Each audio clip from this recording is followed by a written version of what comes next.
اعوذ باللہ من الشیطان الرجیم بسم اللہ الرحمن الرحیم الحمد لأہلہ والصلاة علی اہلہا۔ السلام علیکم ورحمۃ اللہ وبرکاتہ۔ رمضان المبارک کی یہ بابرکت ساعتیں آپ سب کو مبارک ہو۔ یہ مختصر دعائیں جو نبی اکرم صلی اللہ علیہ وآلہ وسلم سے منقول ہیں، ان دعاؤں کا مختصر اور حد الامکان ریسرچ بیس کچھ معروضات آپ کی خدمت میں پیش کریں گے۔ انشاءاللہ آپ ان دعائیہ کلمات سے مستفید ہوں گے۔ تو سب سے پہلی جو دعا ہے، روز اول کی جو دعا ہے، جس میں فرماتے ہیں اللہم اجعل صیامی فیہ صیام الصائمین وقیامی فیہ قیام القائمین ونبہنی فیہ عن نومۃ الغافلین وہب لی جرمی فیہ یا الہ العالمین واعف عنی یا عافیا عن المجرمین۔ اس دعا میں رمضان المبارک کی جو حقیقی روح ہے، اس روح رمضان کو یہاں پر بیان کیا گیا ہے، اور ان میں سے پہلی جو چیز ہے اللہم اجعل لی صیامی فیہ صیام الصائمین، اے اللہ میرے روزوں کو ان لوگوں کے روزے جیسا بنا دے جو حقیقت میں روزہ دار ہیں۔ روزے کا مطلب یہ ہے کہ کمپلیٹلی بندہ اپنے آپ کو بارگاہ الہی میں پیش کریں، جس کو آپ سبمیشن ٹو اللہ المائٹی کہہ سکتے ہیں، سرنڈر کہہ سکتے ہیں، کہ انسان کا پورا وجود روزہ رکھے، اس کی آنکھیں روزہ رکھیں، نیت بھی انسان، سوچ، فکر، یہ تمام تر چیزیں اگر روزے سے ہوں تو ہم کہہ سکتے ہیں کہ یہ حقیقت میں روزہ رکھنے والے انسانوں میں شامل ہے۔ ہمارے معاشرے میں جو روزے کا جو کنسپٹ ہے وہ یہی ہے کہ صرف ہم کھانے اور پینے کی چیزوں سے اجتناب کریں، لیکن اس دعائیہ جملے میں ارشاد فرما رہے ہیں روزے کا مطلب صرف بھوک اور پیاس نہیں ہے، بلکہ فرما رہے ہیں کہ حقیقت میں جو لوگ روزہ رکھتے ہیں کہ ہمارے روزے ان کے روزوں جیسا ہونا ضروری ہے۔ اور یہ کیسے ہو سکتے ہیں کہ ہم اپنے روزوں کو ان حقیقی روزہ داروں کے روزوں کی طرح کیسے قرار دے سکتے ہیں؟ مختلف احادیث میں اس حقیقت کو واضح کیا ہے۔ مثلا ایک حدیث نبی اکرم صلی اللہ علیہ وآلہ وسلم سے مروی ہے، یہ اہل سنت کی جو کتاب ابن ماجہ میں بھی مروی ہے، اور اسی طرح سے مکتب اہل بیت علیہم السلام کی کتابوں میں بھی متعدد طرق سے یہ روایت مذکور ہے۔ فرماتے ہیں رب صائم لیس لہ من صیامہ الا الجوع ورب قائم لیس لہ من قیامہ الا السحر۔ فرماتے ہیں کہ کتنے ہی روزہ دار ہیں کہ جنہیں ان کے روزے سے سوائے بھوک کے کچھ نہیں ملتا، اور کتنے ہی قیام کرنے والے ہیں جنہیں ان کے قیام سے محض جاگنا ہی نصیب ہوتا ہے۔ یعنی اس حدیث میں یہ فرمایا ہے کہ جو لوگ آج کل اعتراضات بھی کرتے ہیں کہ رمضان المبارک میں ہم روزہ رکھیں گے تو روزے سے کیا ملے گا، خدا کو کیا فائدہ ہو سکتا ہے، معاشرے کو ہمارے روزہ رکھنے سے کیا مل سکتا ہے، ان کے لیے یہ عرض ہے کہ رمضان المبارک میں اگر صحیح معنوں میں اگر کوئی انسان روزہ رکھتا ہے تو اس کے نتیجے میں اس کی اپنی انفرادی، اس کی ذاتی جو کمالات ہے ان میں اضافے کے ساتھ ساتھ ایک فیملی سسٹم میں بہتری آتی ہے، اوورآل سوسائٹی میں بہتری آتی ہے، اس لیے کہ یہی گناہ ہے جس کی وجہ سے انسان معاشرے میں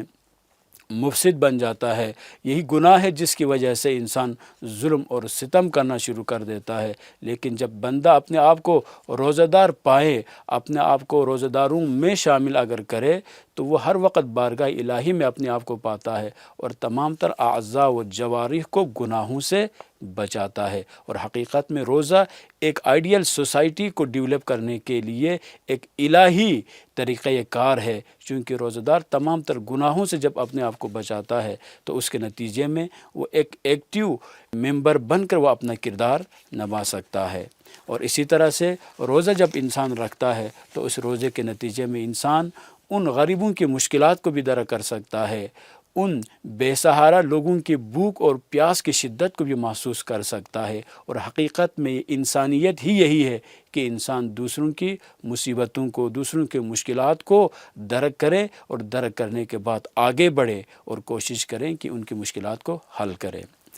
روزے کا دوسرا جو مین مقصد ہے اور روح جو روزہ ہے، اس میں سے پہلی جو دعا ہے، اس میں فرماتے ہوئے قیامی فیہ قیام القائمین، یہاں پر جو قائمین سے مراد وہ افراد ہے جو نماز تہجد کے لیے، رمضان میں عبادتوں کے انجام دہی کے لیے، تلاوت قرآن میں فرائض نوافل کو انجام دینے کے لیے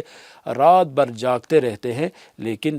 اس جملے میں فرماتے ہیں صرف رات کو جاگنے سے قائمین میں انسان شامل نہیں ہوتا جب تک حقیقی معنوں میں جو قائمین ہوتے ہیں ان کی صفات کو اپنے اندر پیدا نہ کرے، ان کے اندر موجود ان کوالٹیز کو اپنے اندر انکالکیٹ اگر نہ کریں، تب تک وہ حقیقی قائمین میں شامل نہیں ہو سکتے۔ ایک روایت ہے جس میں رسالت مآب صلی اللہ علیہ وآلہ وسلم فرماتے ہیں من قام لیلۃ القدر ایمانا واحتسابا غفر له ما تقدم من ذنبه۔ ایک روایت اس طرح سے ہے، اور دوسری جو روایت ہے من قام رمضان ایمانا واحتسابا غفر له ما تقدم من ذنبه، جو رمضان المبارک میں رات کو اگر قیام کرے تو اللہ تعالیٰ ان کے تمام تر گناہوں کو بخش دیتا ہے۔ اور تیسرا جو پوائنٹ ہے جو اس دعا میں بیان ہوا ہے وہ ہے غفلت سے بیداری۔ فرماتے وَنَبِّهْنِي فِيهِ عَنْ نَوْمَةِ الْغَافِلِينَ، مجھے غافلوں کی نیند سے بیدار کر دے۔ یہ سب سے اہم ترین پوائنٹ ہے کہ جیسا کہ امیر المؤمنین مولا الموحدین سے بھی منسوب اس فرمان میں آپ فرماتے ہیں کہ الناس نیام فاذا ماتوا فانتبہوا، کہ لوگ سوئے ہوئے ہیں جب موت کا وقت قریب آتا ہے، یعنی الناس نیام، لوگ سوئے ہوئے، فاذا ماتوا، جب یہ مرتے ہیں، فانتبہوا، متوجہ ہو جاتے ہیں۔ اس دعائیت جملے میں بھی یہی فرما رہا ہے کہ مجھے غافلوں کی نیند سے بیدار کر دے۔ غفلت انسان کی سب سے بڑی کمزوری ہے اور جو انسان کو اللہ تعالیٰ کی یاد سے دور کر دیتی ہے۔ تو غفلت سے مراد کیا ہے؟ غفلت کی نیند سے مراد صادق آل محمد علیہ الصلاۃ والسلام سے ایک روایت ہے کہ جس میں آپ ارشاد فرماتے ہیں غفلت کی نیند سے مراد یہ ہے کہ انسان واجبات، نوافل، مستحبات، ان تمام تر چیزوں کو چھوڑ کر، چونکہ یہ عبادت کا مہینہ ہے، صرف انسان کی کنسنٹریشن ہے، صرف انسان کی جو توجہ ہے، اسی توجہ کے نتیجے میں بھی انسان ثواب کما سکتا ہے۔ لہٰذا اس مہینے میں سب سے اہم ترین جو چیز ہے، ہم اپنے آپ کو غافلین میں شمار نہ کریں، بلکہ غفلت کی نیند سے بیدار ہو جائیں اور اپنی زندگی کے بارے میں ہم سوچیں کہ یہ لمحات، یہ زندگی کے قیمتی ترین اوقات، اس میں صرف توجہ رہے کہ ہم کسی کے مخلوق ہے، ہم نے کسی کے بارگاہ میں جانا ہے، اور ہم جو بھی عمل انجام دیتے ہیں ان اعمال کے بدلے میں ہمیں یا ثواب ملے گا یا اس کے بدلے میں سزا ملے گی۔ اگر انسان رسپانسبل بن جاتا ہے تو یہی انسان کو بہت کچھ بنا سکتا ہے۔ اور چوتھی جو چیز ہے گناہوں کی معافی کی التجا ہے۔ دیکھیں کہاں سے شروع ہوا اور یہ دعا کہاں پر ختم ہو رہی ہے، وَهَبْ لِي جُرْمِي فِيهِ يَا إِلَٰهَ الْعَالَمِينَ۔ چونکہ انسان معصوم نہیں ہے اور معصوم نہ ہونے کی وجہ سے غلطیاں سم ٹائم جو ہے انٹینشنلی اور سم ٹائم جو ہے ان انٹینشنلی انسان سے غلطیاں سرزد